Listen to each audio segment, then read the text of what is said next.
Hello, my friends. It is day 319, and we're reading Luke chapter 24, and we're also reading John chapter 20 through John chapter 21. But before we get into our recap today, I want to thank you for taking a moment to check out this video.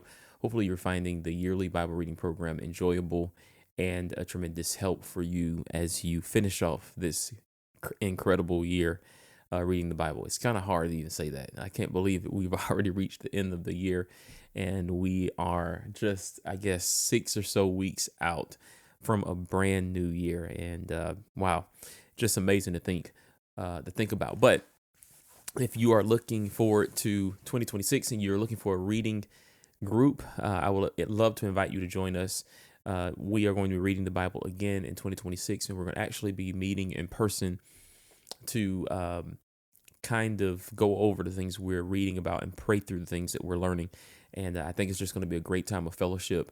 The world needs Bible reading Christians, and not just Bible reading Christians, but Bible living Christians.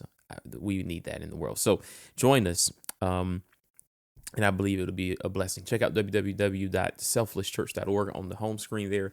You'll find a link that will take you directly to a registration page where you can join and be brought up to date with all the things we are doing in the upcoming year. So we look forward to seeing you there. But today we are finishing up the Gospels, and we've basically covered everything by reading the other two Gospels, Matthew and Mark. And so we're finishing up with Luke and John today. But John, in his very peculiar nature, is in incredibly peculiar way, he gives us something to think through concerning all the things that we're reading pertaining to Jesus' life and ministry. Now, Jesus was such a fascinating person that the Gospels were written to capture what his life and ministry was like. It's important for us to know that these kind of writings and biographies were not written about insignificant people. These biographies were written about individuals who the society or the people writing the biographies thought was influential, spectacular, something extraordinary about these individuals.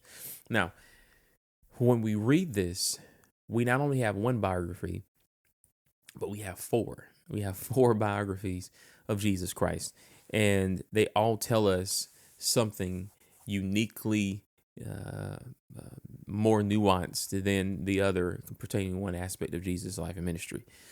But it is in John's gospel that we understand why these stories actually made it into the biography, and more specific, why the stories that John wrote, especially when compared to the ones that Mark, Matthew, and Luke wrote, we understand that the stories that he gave us, in particular, were intended to strengthen faith.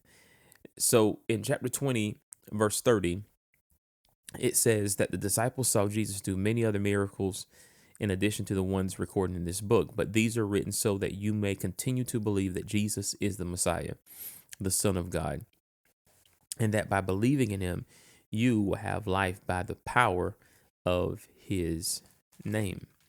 There's another reason why these gospels or these stories were included. It says in verse 25 of chapter 21, Jesus also did many other things.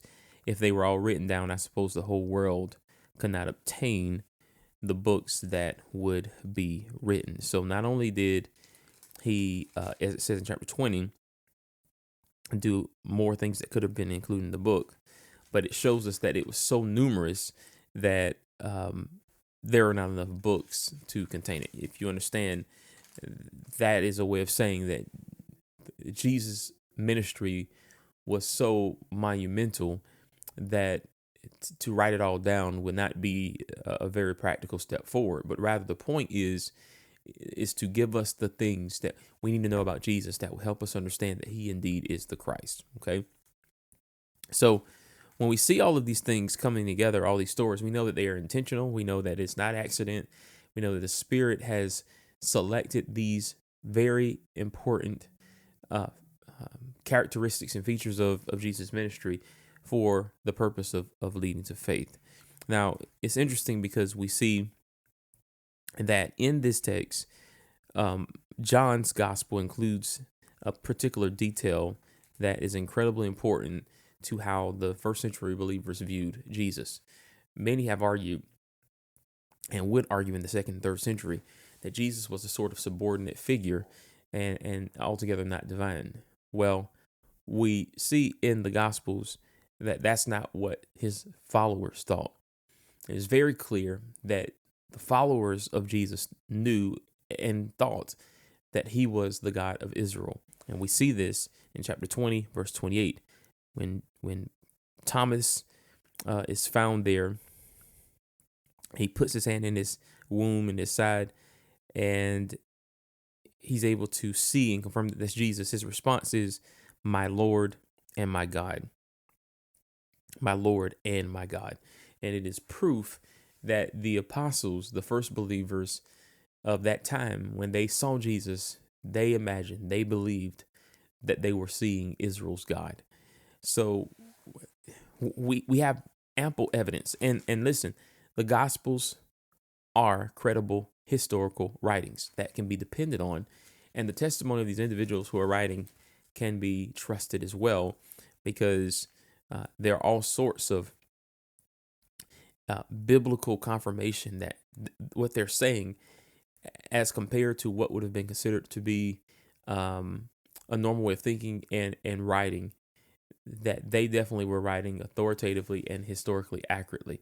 So we want to respect these testimonies. The question is will we believe them? It's not a matter of they don't make sense or they can't be trusted. The reality is when we read these stories and these passages and these different accounts, will we believe it? If we believe it, we'll believe into the salvation of our souls.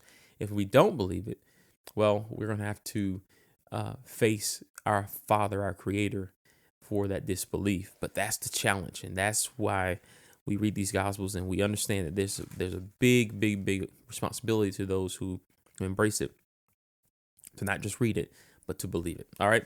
Well, friends, I hope this has been helpful. Let me know what you're thinking. What did you learn today in today's reading?